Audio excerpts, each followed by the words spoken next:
आज की डिस्कशन थोड़ी कंट्रोवर्शियल होने वाली है क्योंकि इस बार बात हो रही है आरआरआर 2 की। लेकिन ट्विस्ट ये है कि इंडस्ट्री के अंदर से ही मिक्स्ड रिएक्शंस आने शुरू हो गए हैं। जब आरआर रिलीज हुई थी तब उसने सिर्फ इंडिया में नहीं बल्कि वर्ल्ड वाइड एक नया बेंचमार्क सेट किया था। डायरेक्टर एस राजामौली ने जो सिनेमैटिक स्केल दिखाया उसने इंडियन सिनेमा को ग्लोबल मैप पर एक अलग आइडेंटिटी दी। एक्शन, इमोशन, स्टोरी टेलिंग, सब कुछ इतने ग्रैंड लेवल पर था कि ऑडियंस थिएटर से निकाल कर सिर्फ एक ही बात कर रही थी। ये फिल्म एक्सपीरियंस थी, सिर्फ मूवी नहीं।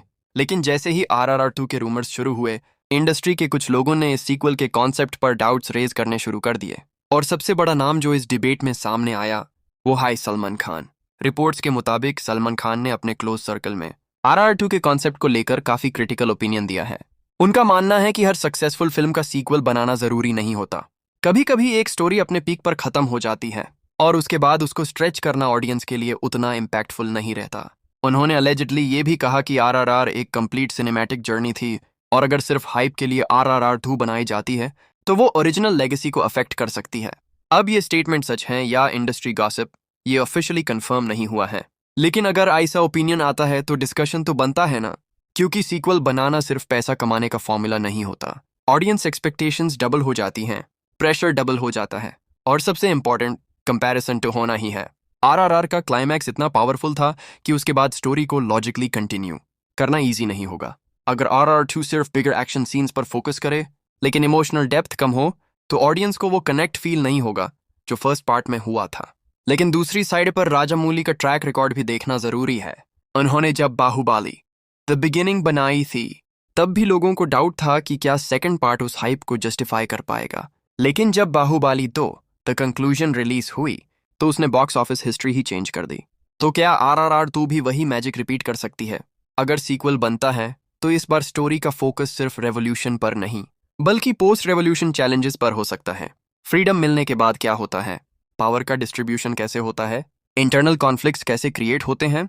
हो सकता है आरआरआर 2 एक ऐसी कहानी दिखाए जहां हीरोज को अपने ही लोगों से लड़ना पड़े, जहां एनिमी कोई फॉरेन एम्पायर नहीं बल्कि आइडियोलॉजी हो। और यहां से फिल्म का टोन और ज्यादा मैच्योर हो सकता है। पॉलिटिकल ड्रामा, बिट्रेयल, सैक्रिफाइस, ये सब एलिमेंट्स आरआरआर 2 को सिर्फ एक्शन फिल्म नहीं बल्कि इमोशनल वॉर बना सकते हैं। इमेजिन करो एक सिनारियो जहां फ्रीडम के बाद सिस्टम करप्ट होने लगता है और हीरोज को डिसाइड करना पड़े कि क्या वो उस सिस्टम का पार्ट बनेंगे या उसके अगेंस्ट खड़े होंगे। ये मॉरल कॉन्फ्लिक्ट ही आरआरआर 2 की बिगेस्ट स्ट्रेंथ बन सकता है। लेकिन सलमान खान जैसे सुपरस्टार का स्केप्टिसिज्म भी एक इंपॉर्टेंट एंगल है, क्योंकि वो खुद कमर्शियल सिनेमा को डीपली समझते हैं। उनका कहना है कि ऑडियंस को सिर्फ स्पेक्टिकल नहीं, सोल भी चाहिए होती है। और अगर आरआरआर 2 उस इमोशनल सोल को मेंटेन नहीं कर पाती तो स्केल का कोई फायदा नहीं। दूसरी तरफ फैंस का एक्साइटमेंट भी नेक्स्ट लेवल पर है। सोशल मीडिया पर ऑलरेडी डिस्कशंस चल रहे हैं कि आरआरआर 2 अगर अनाउंस होती है तो वो इंडिया की बिगेस्ट पन वर्ल्ड रिलीज बन सकती है। लेकिन एक बात तो क्लियर है, सीक्वल बनाना इजी डिसीजन नहीं होता। यह एक रिस्क है। एक तरफ लेगेसी को कंटिन्यू करने का मौका होता है और दूसरी तरफ उस लेगेसी को डैमेज करने का खतरा भी।